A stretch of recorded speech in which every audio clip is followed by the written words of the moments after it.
د ولایتونو د امنیه قمندانانو ته د کورنیو چارو د نوي وزیر خبرداری د چې حیات الله حیات د لوی لارو په اړه امنیه قمندانانو ته څه خبر ورکړی تازه یې څه ویلي دي په دې ویډیو کې وګورئ او چینل سبسکرایب کړئ. لیدونکو سلام، ستړي مه شئ، وخت مو بخیر.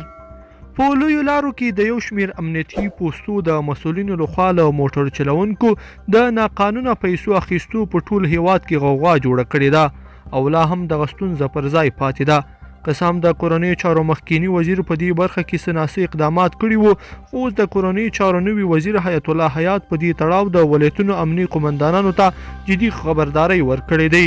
حیات په ټینګار سره ویلي چې که تر دې وروسته د هر امني قمندان د مسؤلیت په ساحه کې له موټر چلونکو پیسې واخیستل شوي، نو ځواب ویونکی به یې په خپله هماغه قمندان وي.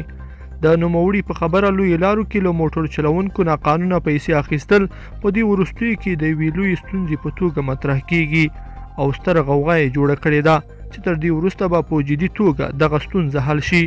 د کورنیو چارو وزیر د دغه عمل عاملین څو محدود کسان ښایي او زیاتوي چې دغه کار د پولیسو د لیکو د بندناوۍ په خاطر ترسره کیږي چې په هیڅ صورت د منلو وړ نه دی. هغه د خپل ټلیفون شمیره هم رسنیزه کړه او موټر چلونکو ته یې ډاډ ورکړی چې که تر دې وروسته په دې برخه کې هر ځای له ستونزې سره مخامخ کیږي نو شخصا له ده سره دې په اړیکه کې کیږي.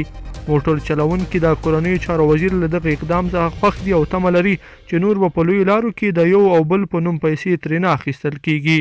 لیدونکو په دې هیله چې دا ویډیو به مو تر پایه لیدلې وي. که مو دا ویډیو خوښه شوې ویډیو لایک کړئ او چینل سبسکرایب کړئ.